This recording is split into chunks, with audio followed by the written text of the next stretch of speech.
Now that we have this working, I'm going to call the meeting. Oops. I'm going to call this meeting to order.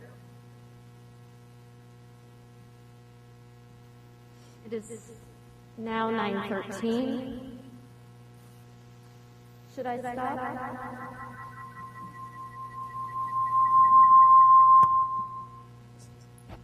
Hi, that microphone is, we're not able to hear that well with that.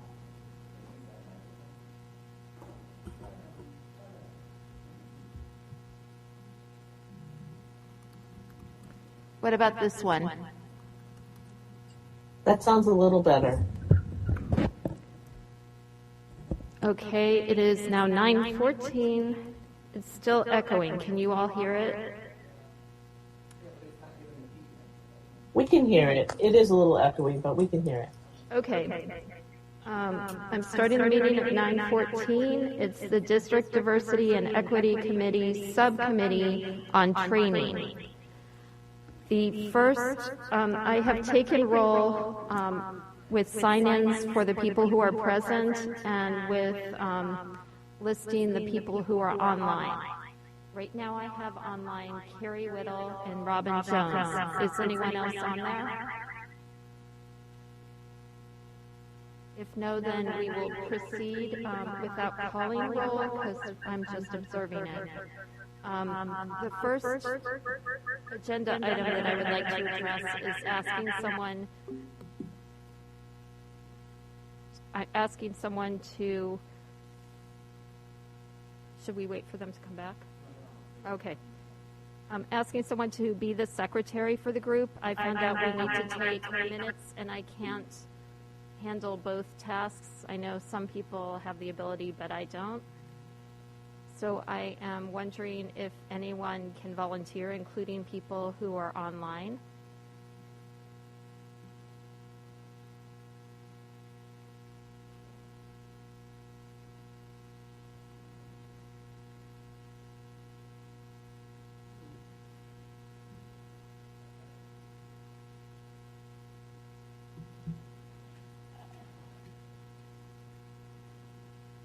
Carrie and Robin, did you hear what I said before about the secretary?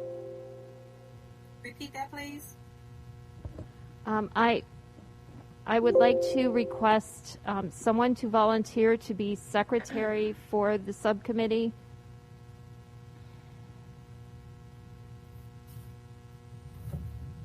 I can do it with assistance. Thank you. You will get assistance because there is a recording that you can check back against.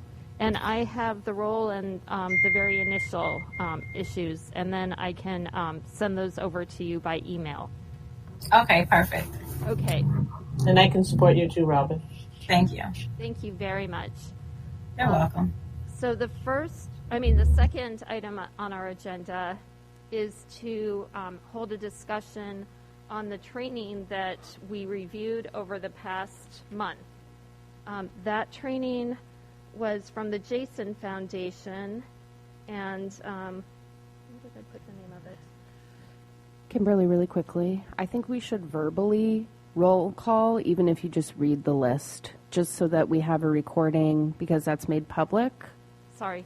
So just a verbal roll call first. Thank you. Okay, great. Hi, okay. The verbal roll call, Carrie Whittle is online. Robin Present. Susan was going to read, I think, everyone on the committee, and then we would say present or not present. Thank you. Okay. District ESC Advisory Committee, Kimberly Spire O. Present. Card at FAU, Robin Jones.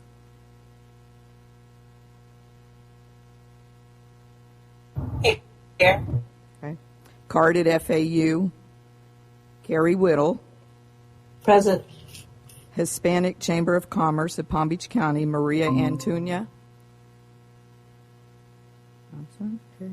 Palm Beach County Council of PTAs, Charmaine Postal. And Palm Beach County Human Rights Council, Emmy Kinney. Present. Thank you. Thank you.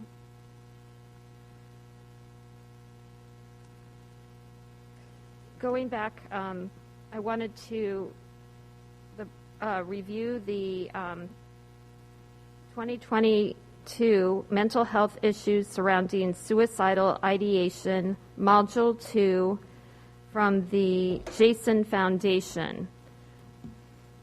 I would like to make sure everybody on the committee has reviewed that video. I can say I did, and I see Emmy did. I cannot see the people online, so you'll have to. I did. Okay. I did.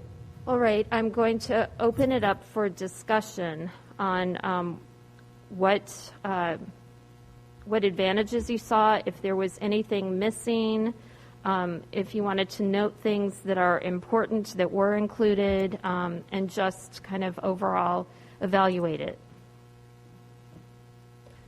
I have a question. When was this training created? Do we know that? Can you hear me? Yeah. Okay, it's Dr. Musanek. How are you?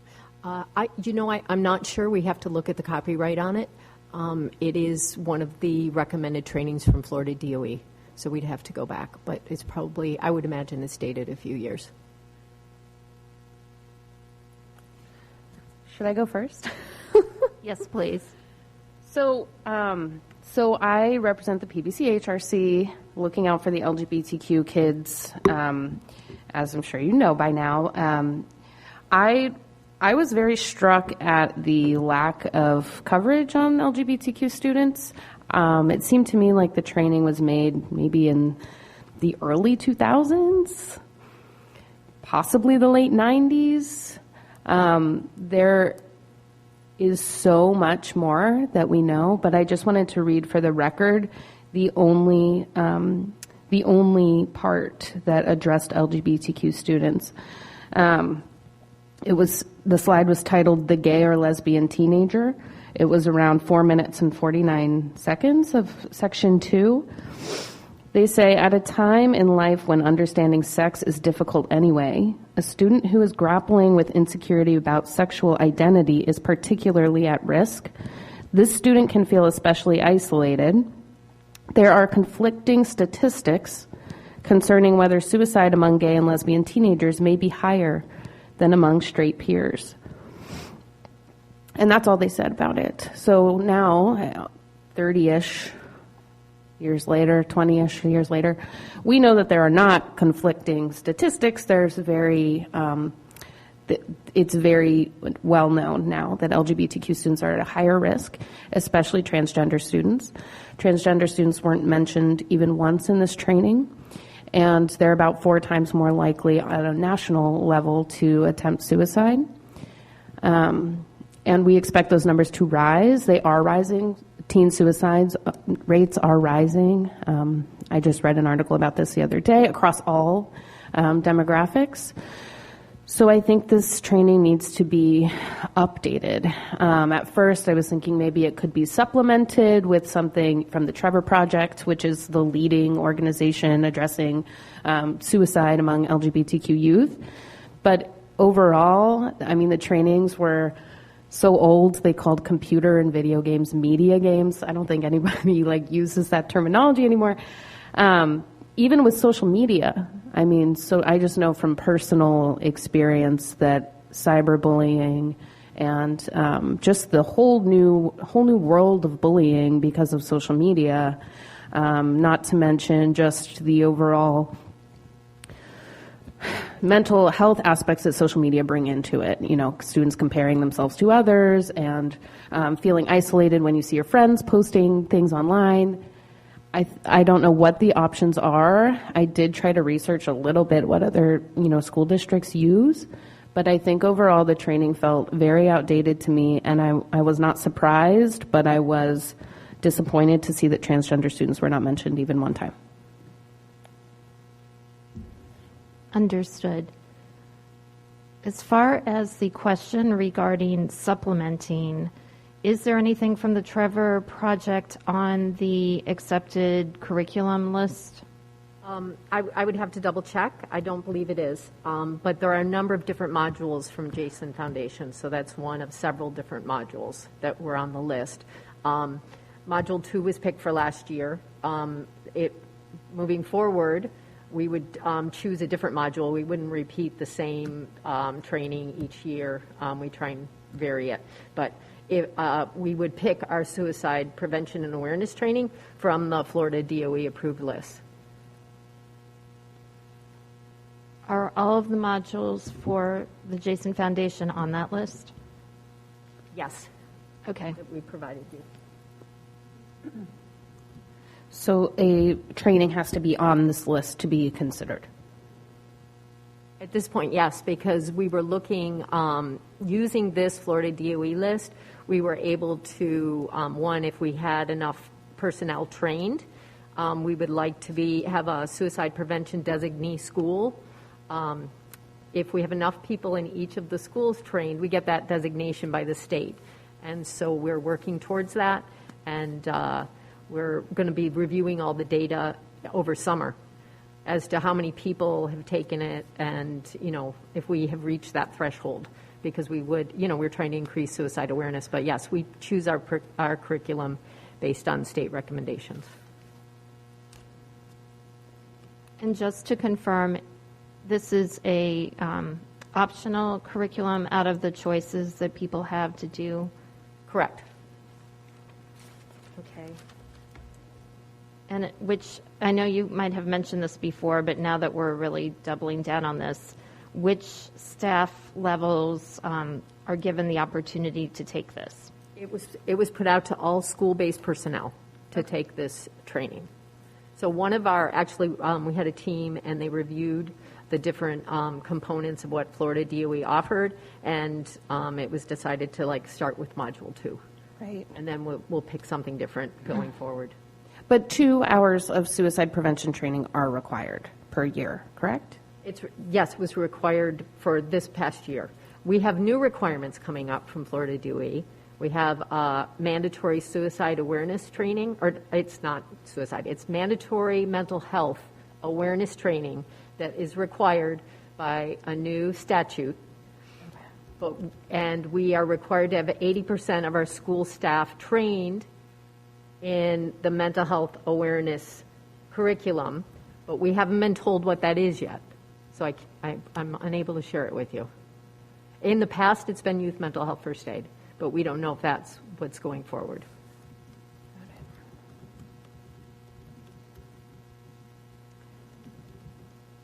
Do you have any further questions?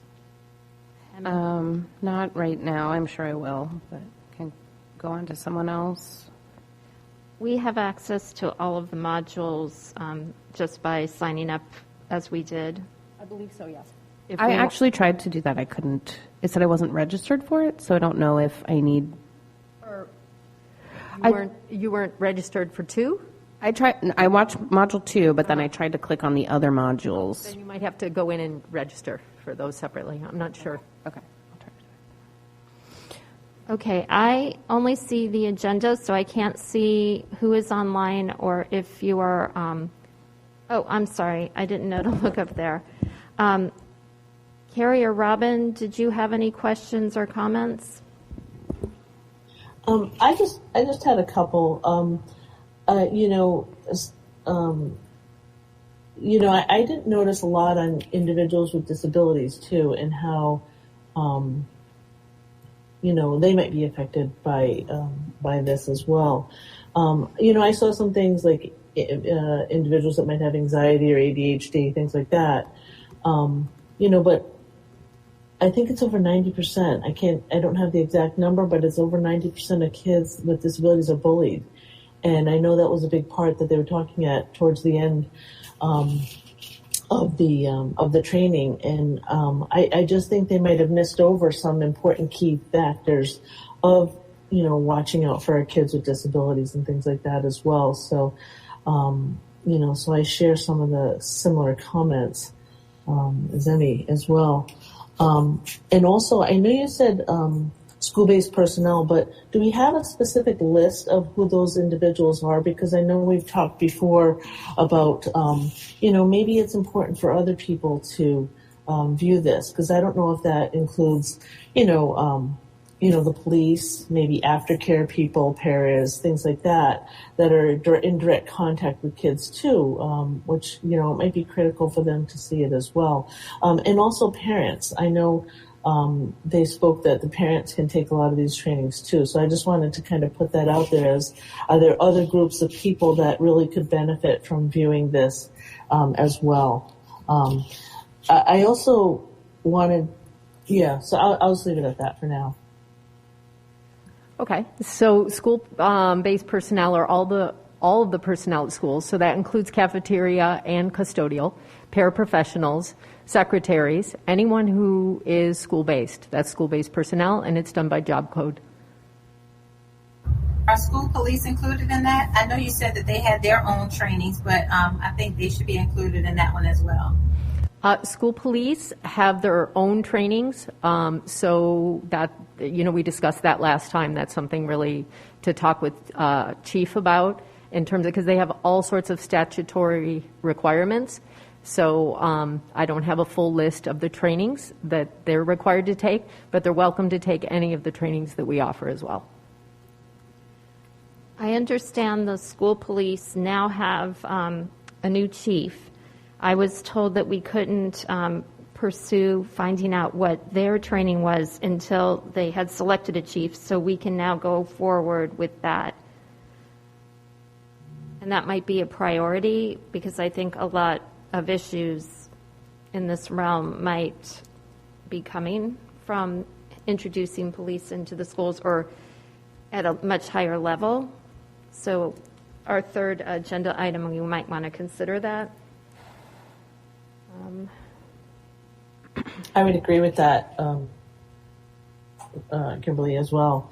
Looking into that and what they are specifically taking and how that might correlate to what the school's taking as well. I agree. Robin, did you have any more? That was it. Carrie covered most of my concerns.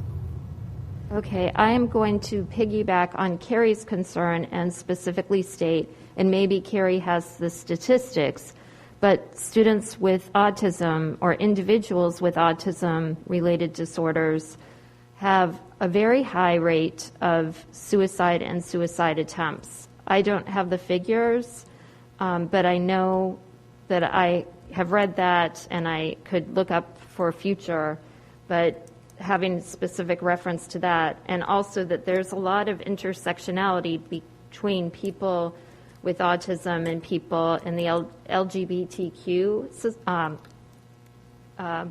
population. So that may be more important that we add components that involve both of them.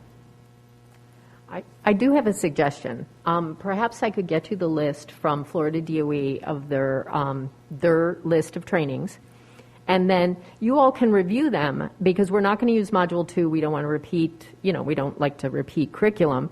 If you all could then give us a recommendation of moving forward of which one it is that you think is going to be best suited, I'll be happy to take a look at that. That would be very helpful. Thank you. Absolutely, and we're more than happy to do that. I was thinking that we would go along that line. We're recording our commentary right now so that we can plan our future activities and what we're going to cover. I would like to also circle back and say, give the training credit in that I was one of these, I'm doing this for the public, I was one of these kids who thought about suicide when I was in high school. I showed a lot of these signs, but none of my teachers picked up on it. I was the really good student who was going to the Ivy League, and so no matter how much I was kind of falling apart on different days, they thought, oh, she's fine. Everything is fine. And so I am glad that we have a training like this to notice, different types of kids besides the ones that everyone would expect that have issues. I just wanted to make that statement that I appreciate that this subject matter is being covered because I think school staff definitely could benefit from understanding it's not their preconceived notions of who might be at risk and that they can intervene. So based on that, I would say I'm going to propose the recommendation that we get the list of what is available on the DOE website, and we divvy it up because there's so much material that the school is already working with, and we may have to kind of split up and say, this looks good, and then show it to the whole group if everyone is willing to do that much work. How many are on the list, would you guess? Oh, I don't know. I have to look. It was quite a few. The last time it's been about 9 months. So I'll go in. I'll get a nice list for you, organized, and then I'll send it to you, Kimberly, and you can put it out to the group. But it's more than 8. I mean, there's more. It's probably like 15 or so. Okay. On the list. There may even be more. I'm guessing, though, that if we were to do just kind of a shallow dive into you can say, oh, this one definitely isn't what we're looking for, but this one might be. That I don't think we're going to have to take every single training or review it in order to be able to tell this might be the one that could help us and address the things that we're looking for. Yeah. I think even knowing the date of the copyright date would tell us a lot. It might be on the website that we accessed. I don't have internet connection here. So The Jason Foundation, you mean? Right. I did try to find out, like I poked around the website. Everything was just labeled as 2022. Oh. So, And I'm on the website right now. It looks like there's a few less than the last time I saw, but there's Act on Facts. It's the 1920 national version, 2-hour online. That would be a good one to review. It's free. There's a At Risk for high school educators. It looks like this. Well, that's the supplemental group discussion. The other one is JSON Module 5. They still have JSON Module 2. They have a Make Educators Partner in Youth Suicide Prevention. It's at 2 hours, but it's $35. They have another one that is $60 per person for a 2-hour, but it's a face-to-face in-service program. They have another one, High School Suicide Awareness Program, 2-hour in-service training. It's $4.25 per kit. Another one, Signs Matter, early detection, 2-hour online training, $35 a person. And then what we currently offer, youth mental health first aid. So it looks like there's some limited options here. There were more things the last time I looked, but I think if you all review the Acts on Facts, 1920 national version, 2-hour online training for free, that would be a great place to start and see if that looks like it's updated, and you could, and the other one is the Jason Foundation Module 5. And Kimberly, I can send you these, I'll send you this link. Thank you very much.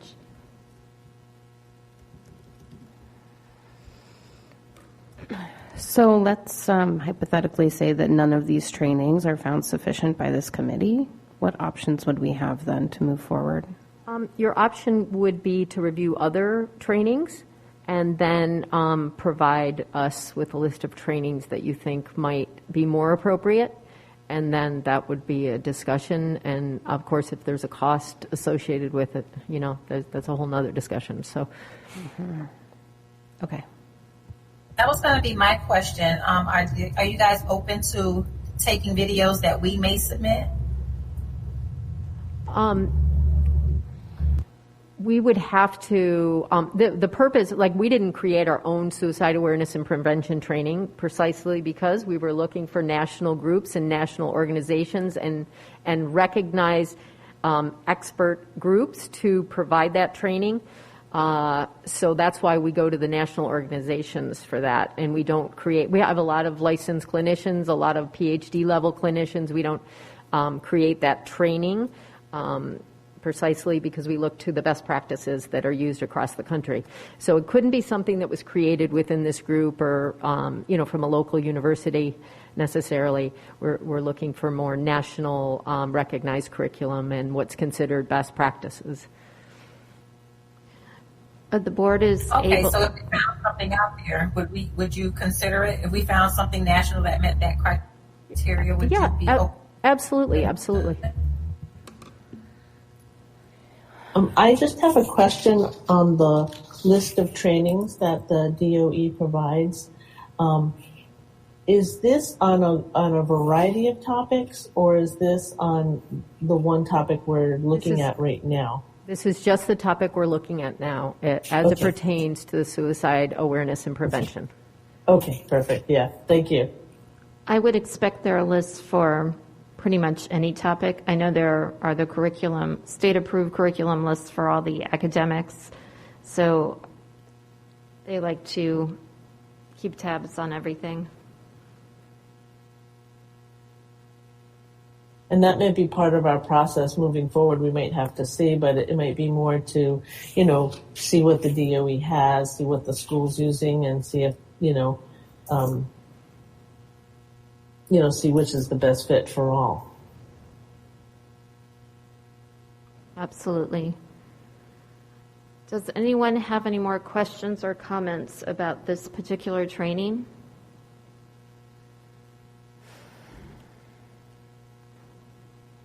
Okay, we have the next agenda item is selecting our next step, what training we might want to look at next.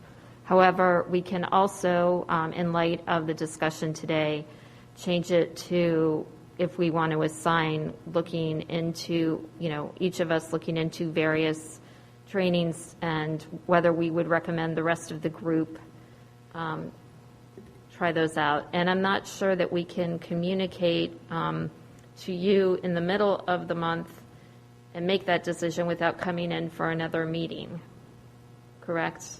I imagine we'd have to notice if we were going to discuss anything. A notice for this meeting. Right. If we wanted to try to meet in between, we'd need how many days' notice to the public? Okay. I mean, just so this isn't a really laborious process that takes years to try to make any kind of impact, I was wondering that. We may then want to choose another training that we're all going to review, plus if everyone here is willing to do a little bit additional research, look at that list. You said there, without having the list in front of me, to split it up.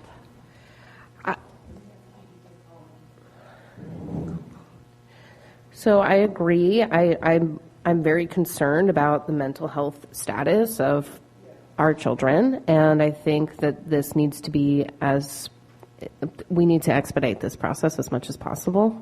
It really is a matter of life and death, and that's just this one section of training that has to do with suicide. So I will say that reviewing 2 hours of training was very easy for me. I mean, I did it in 2 hours, and I think that reviewing youth mental health first aid, Acts on Facts, and Jason Foundation Module 5, I could do in the next week. Researching to find other trainings that are out there and researching the cost and things like that takes more time. If we could get staff involved with that, since this is a matter of life and death, that would be ideal, because it's very obvious that, Jason Foundation Module 2 is not adequate. And I'm going to guess that Jason Foundation Module 5 is also not adequate. So these other two I will look at, but I'm going to guess that it's going to take more research to find something that is adequate. So what I suggest is we start with the Acts on Facts, because it is a 1920 national version, 2-hour free online, and then take a look at the Jason Foundation Module 5, because both of them are 2 hours and they're free and they're approved by Florida DOE. We do use youth mental health first aid. We inquired with the national organization. It's copyrighted material and I'm unable to share it with you. We have a grant, and it's only allowed for the personnel that are school-based, so I can't even invite you to a training. However, there are community-based trainings for mental health first aid that are free to community members. There's a number of different organizations that people have been trained to provide that curriculum.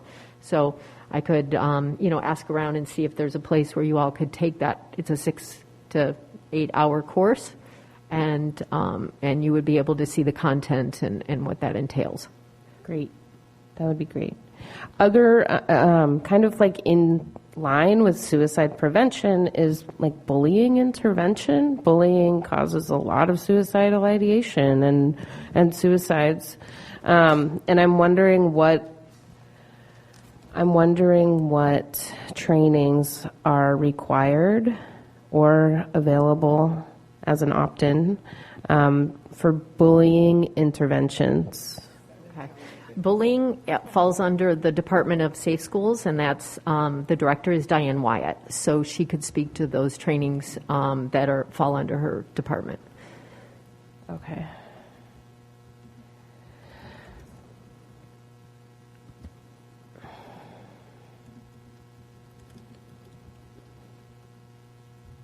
I just learned that if we wanted to call another meeting of our subcommittee, and I'm not sure of the availability of our committee members, but we would need to provide 7 calendar days notice. So I believe it would be possible in between these 2 meetings to meet again if we chose to do so and are available to do so for 1 hour. We'd have to arrange rooms or some location and that type of thing, which might require more work of staff, and I'm not sure of their availability. But if the members who are here are interested in doing that, we could, and kind of expedite our recommendations to the school board. That means we review something else, and then we provide more feedback, and then come back the next time, and that way we can get through this faster than one time a month. I almost think we might have to do that in order to have an impact, because I just think it's going to be just doing one training a month is not going to really be as effective, especially if they're looking to do trainings for next year or in the near future.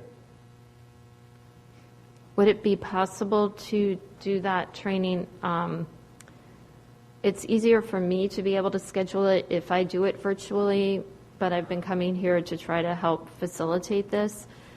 But if we all did it online, is that still a possibility, giving an opening for the public to come in?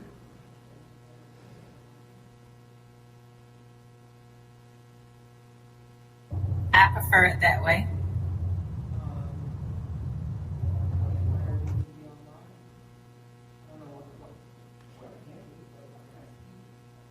And then we give a public notice with the link. Oh, I'm sorry. I apologize. 'Cause I don't know why it can't be, but that's a question I can ask Keith that. But I don't know. Were the meetings did we ever have DDEC meetings that were totally online? Then yes. We can do that. Okay, then we might want to, before we leave, set a date for a mid-month meeting, date and time, and then work with staff to make that a reality. And we can reach out to Keith. Safe Schools, we'll reach out to Keith to see if we can make contact with Diane Wyatt regarding questions regarding bullying. I agree that's a major issue, and I agree that it's interrelated with suicide prevention. Did anyone else here take the mental health first aid class? Safe Schools, probably more than a few years ago, offered it to members of this committee. And so I took it at the Safe Schools location, and I'm sure that resources have changed now to make that. But It's the same training. It's been updated, and they did do an online version of the training during the, during the pandemic. So they did. Now it's There's some 2 hours of pre-work you can do before the actual meeting online for additional coursework, and they'll be returning to in-person classes as well. They originally, that's how we train community members. The grant didn't have the restrictions on it, and we were able to do a train the trainer, and we trained actually community members through the initiative in Safe Schools. Since it's been, the funding has changed a bit, so it's only for school personnel, so that's why. But we train the members who are now out in the community providing the training. I think I didn't do the train the trainer. I just took the actual class. Okay, so I guess our next assignment is to decide what we're going to review. Is everyone willing, because I didn't get an answer, is everyone willing to review more than one training between meetings? I know. Yes. Okay. Then Yes. why don't we, for next time, do Axon Facts, Jason Foundation, Module 5, and we don't know yet if we can get access to the current mental health first aid. Well, you can't get access to the curriculum unless I you sign meant up for a if we course. go out to the community, we don't know if there is currently a community organization that is offering it, that we can do it in the next 2 weeks is my. Well, if you, Kimberly, and Carrie have reviewed it within the past couple of years, can you speak to the content of the training and the quality of the training? It's been more than a couple years, so I have a feeling it may have changed, so I don't want to do that. I would rather try to access it.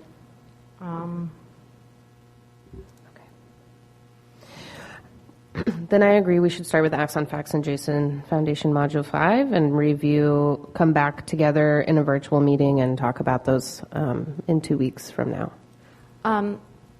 We could also make an assignment of someone.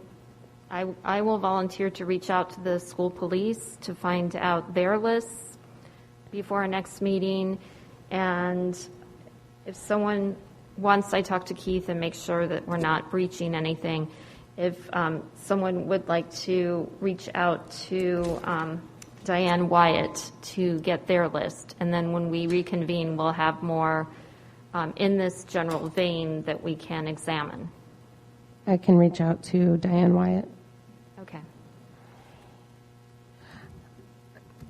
And then I will say, for any of our organizations, if any of our organizations have trainings and have nationally recognized, normed, research-based trainings that you all know about, you can bring them to us and we can review those for recommendation.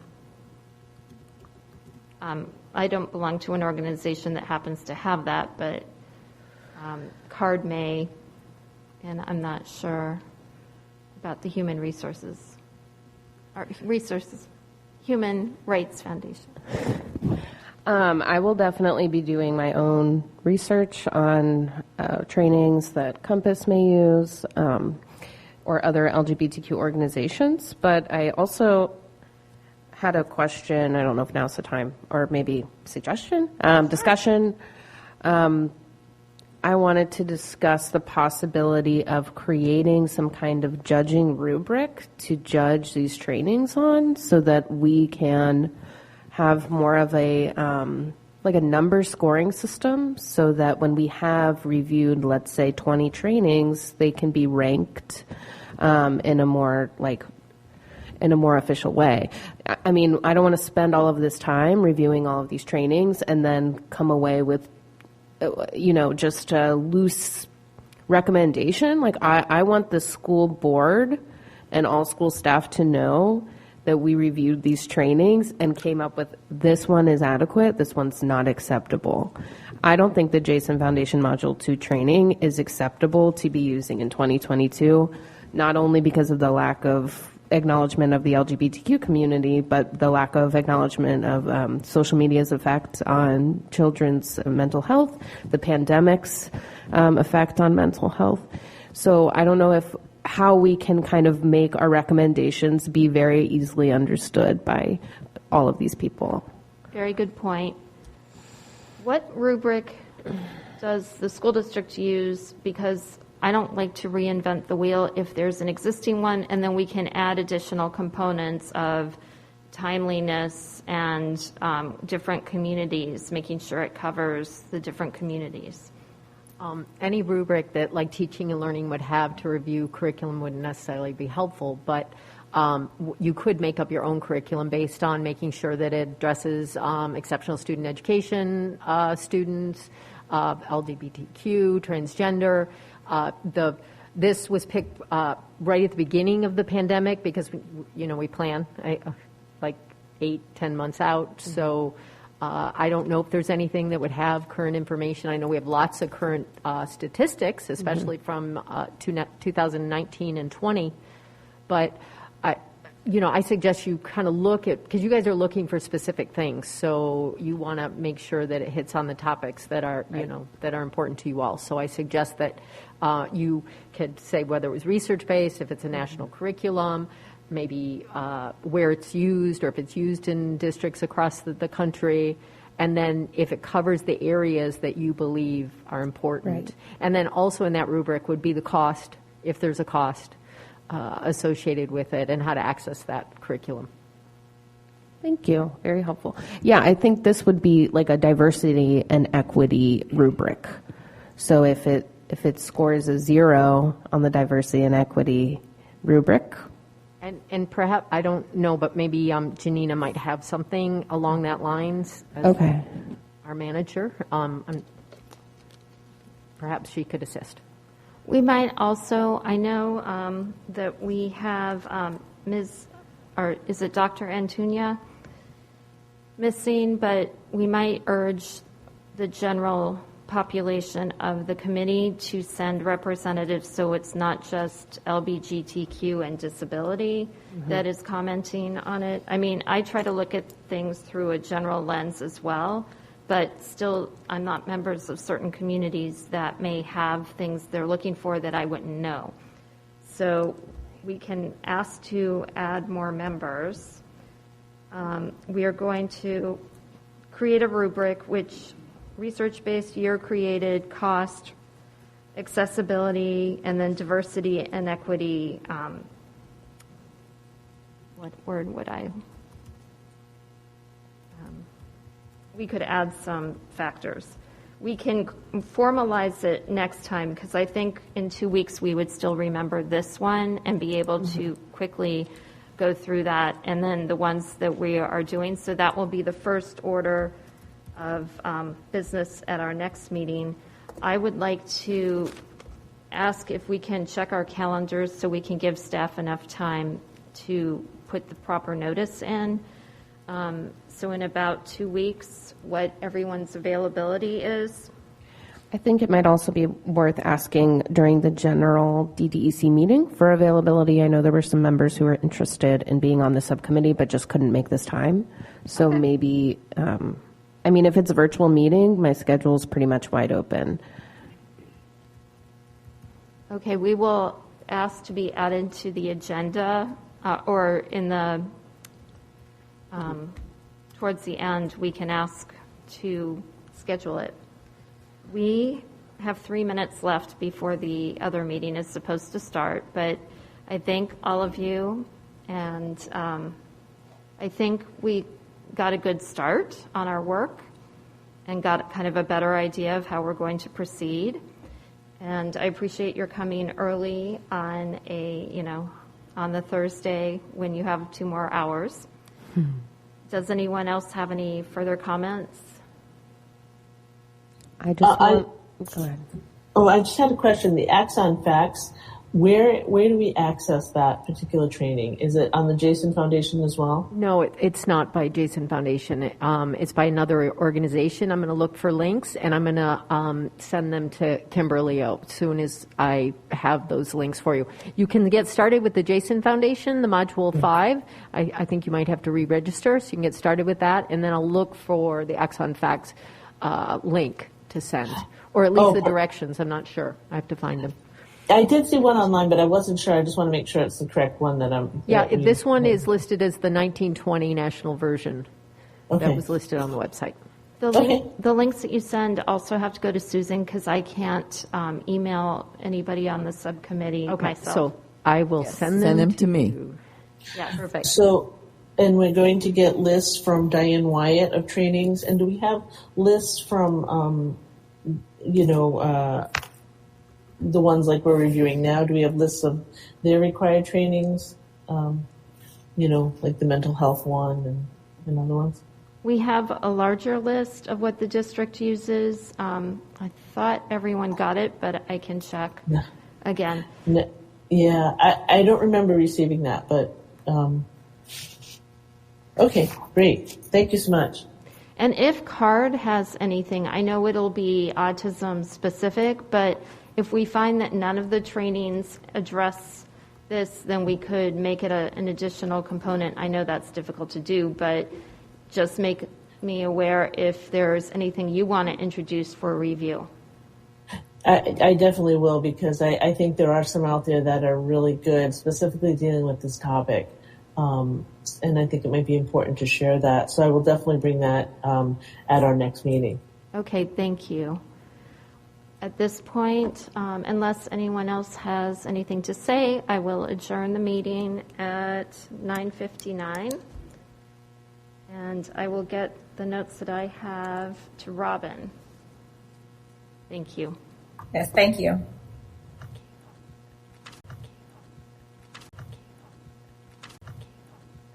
So, Charmaine, I think you are on the subcommittee. You're not.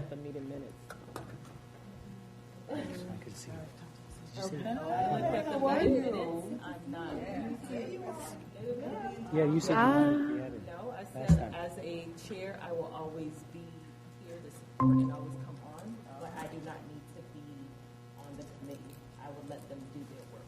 Okay, then. Oh, was that the subcommittee? I looked back at the minutes. Yeah. Was there an event last night? Yes. Who won? On the subcommittee. But I It was not winning, it was participation. Okay. 7 panelists. So for scheduling, like I said, if I won't be coming in person, but But it's really cool. okay, sorry, there's a lot of commotion in the room going online. I'm sorry. See you later.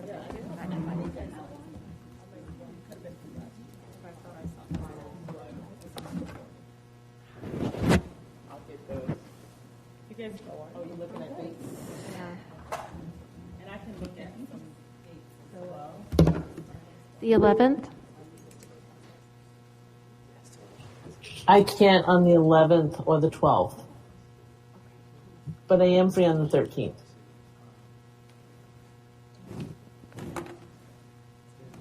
You said the 13th is okay or not? 13th is okay in the morning prior to 11:30. I can do that. Okay. What time in the morning? She said until 11:30.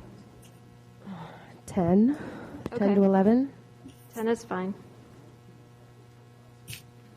10 to 11 on the 13th? Yes. Sure. So I don't think Robin, is Robin? She's not here. No, she's not on, but I can let her know. I hate to be rude and speak out of turn, but I'd like to participate, but I don't know if I'm allowed. So, right now I'm just a community member, so I don't really. The subcommittee meets typically. Well, we're having a second meeting each month. Yes, you're welcome to participate as a public comment, Autumn. Okay. you're more than welcome to participate as a public at those meetings, because those meetings are all subjected under sunshine law and they're open to the public. The subcommittee. So who do I ask to invite me? We will ask, well, the invitation will be available on the board website. And I don't think it's violating sunshine if I can forward it to you. Just the, Do you want to talk in the microphone?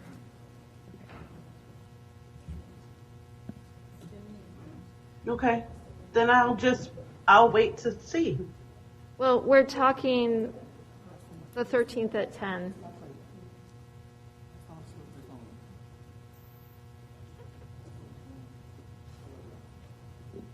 Did we want to have it as a standing meeting, like every 2 weeks?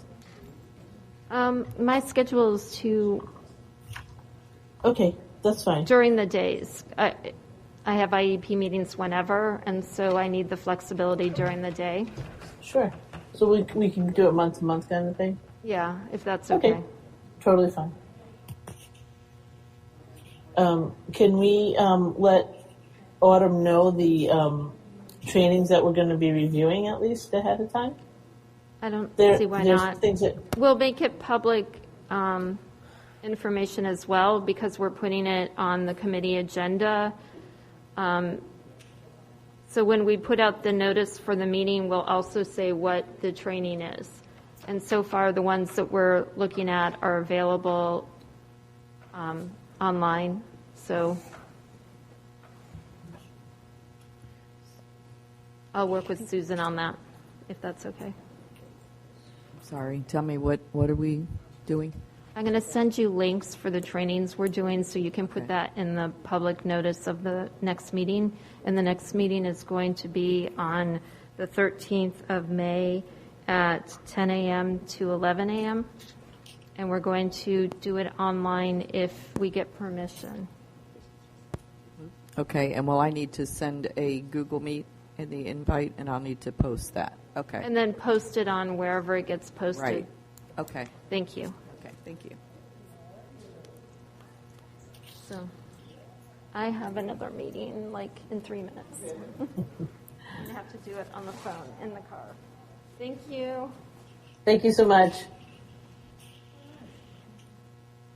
Thank you for all of your help, Susan. I'm sorry I'm Go rehash all this. You guys do a great job. Okay, so you're, okay, so May 13th to 10.